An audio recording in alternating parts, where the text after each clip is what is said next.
Hello, I'm Dr. Sam Hancock of the Emerald Planet and Emerald Planet TV.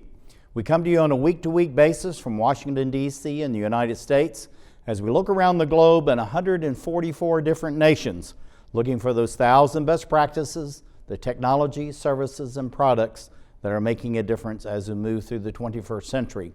And as we have a planet of 9 billion people by 2038 and possibly 12 to 13 billion by the end of this century, how are we going to be able to take care of all these people on planet Earth? And that's what Emerald Planet's all about. We come to you looking at the solutions, the best practices from around the globe as we create the Emerald Planet. Hello, welcome to the Emerald Planet. We're making a difference as we move through the 21st century. And seeing the long-term impacts of climate change.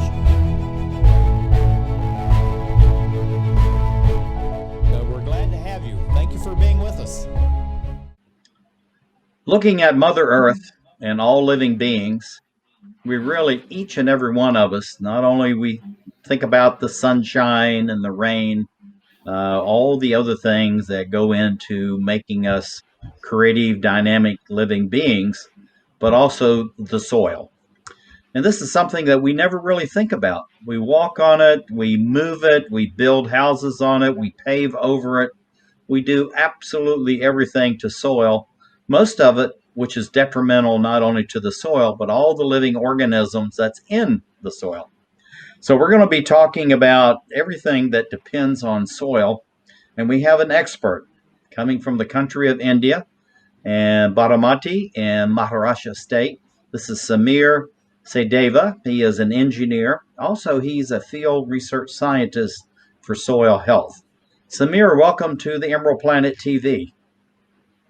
Thanks a lot, Sam. It's my pleasure to be here on Emerald TV today, participating in this with you. I'm really glad to have you. Very quickly, tell us what is soil health?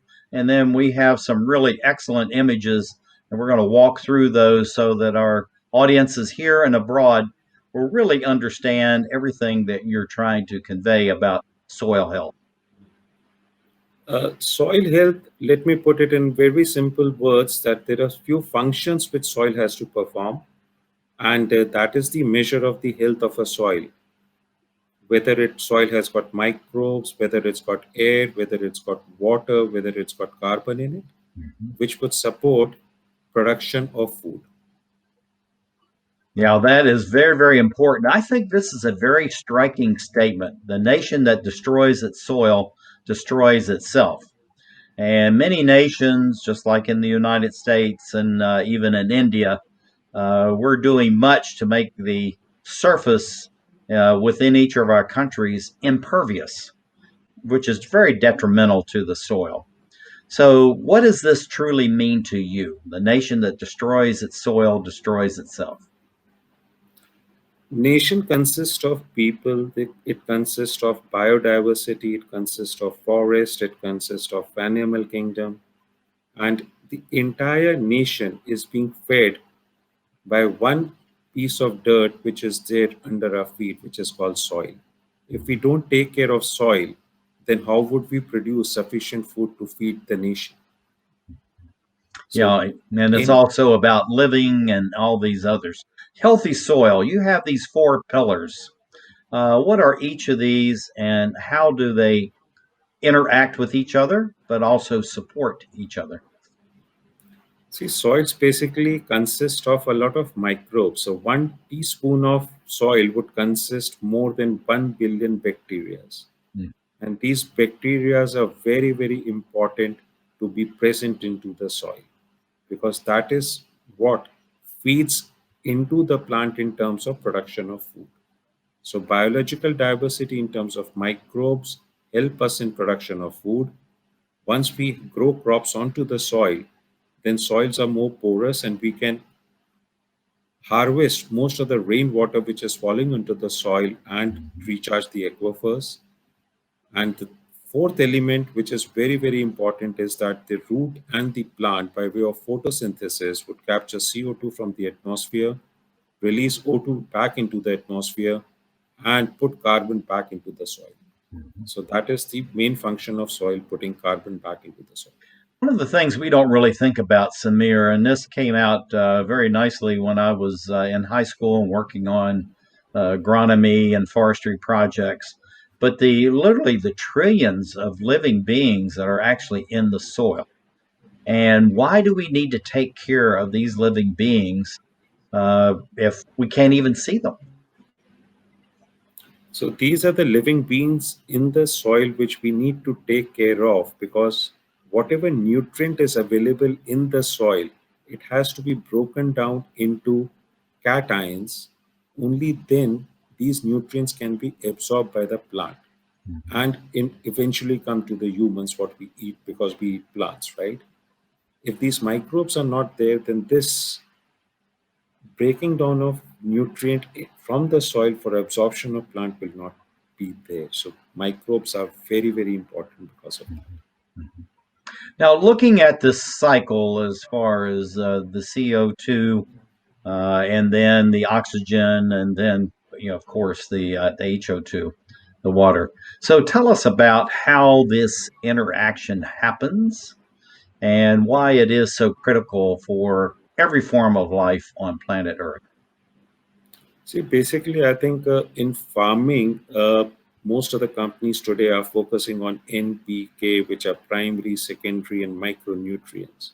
Mhm. But the whole idea is that the basic building block of humans is nothing but hydrogen, carbon, and oxygen.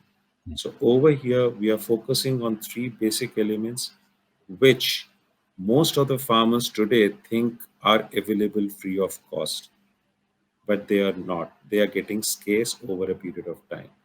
So any soil will consist of about 45% carbon, 43% oxygen, and 6% hydrogen.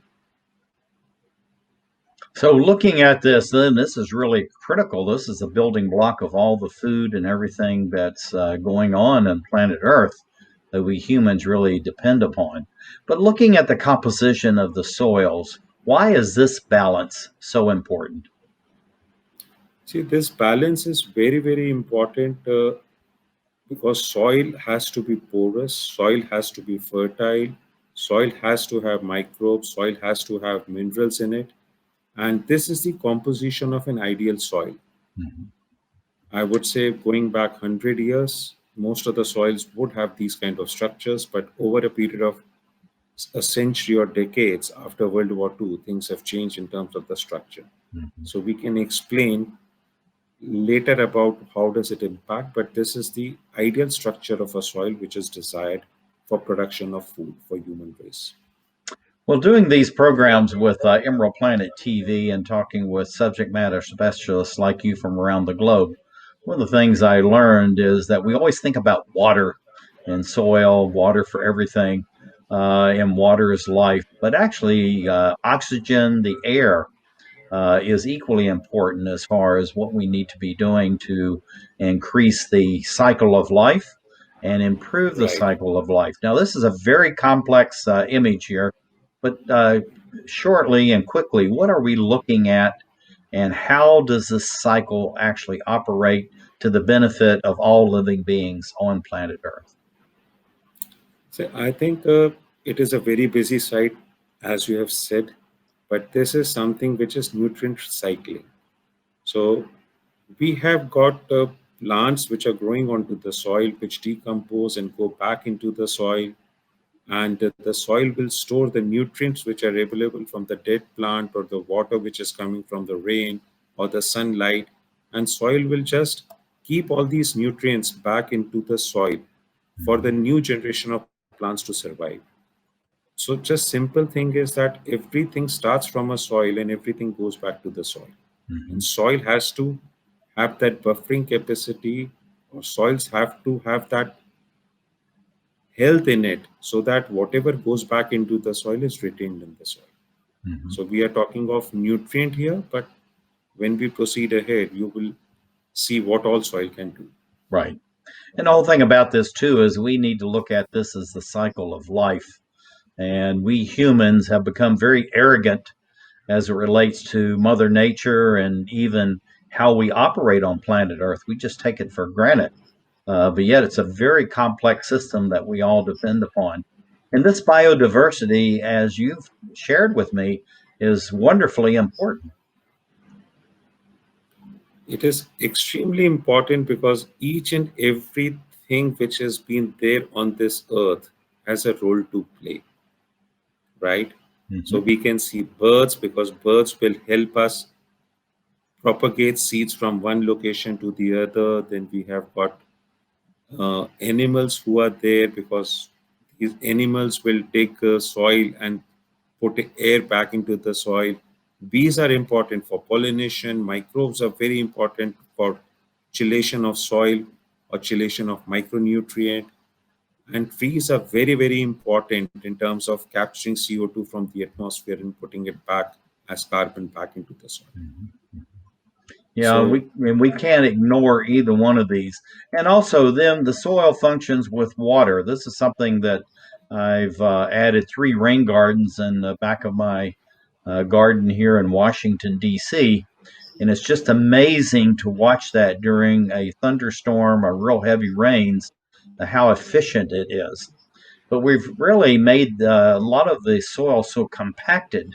So, how do we look at this chart, Samir, and realize that what we need to be start doing is thinking about the soil every time we're on it, or with it or in it? So in this, basically what we are saying is that what you have just mentioned, you have put a rainforest behind your house in Washington, D.C. So you may have planted some trees out there, right? Correct. And Yeah, we have 7 trees, new native species. yeah, so trees, the root zones of the tree go deep into the soil and create that aeration and the porosity in the soil. So whenever there is a rain or a heavy rain, these root zones will has created porosity in the soil, and that water will not run off, but it will go back into the aquifer and will compaction of soil. So this chart says, okay, fine. So soils have to have porosity in it. Because of that, they will be able to capture water and achieve farming. So we need to make sure that we're watching and taking care of the water. Also, all the plants, whether they're trees, shrubs, or grass, needs to be all part of the system. I believe that's what you're saying as far as the soil functions itself. Is that correct? That's absolutely right. Yeah. Okay. Now the buffering. What is buffering, and how does that really work? See, when we watch the internet, so in internet at that time, when you're watching a YouTube or something, so it is said that the things are being buffered. So buffering is nothing but a capacity for a device or a system to store.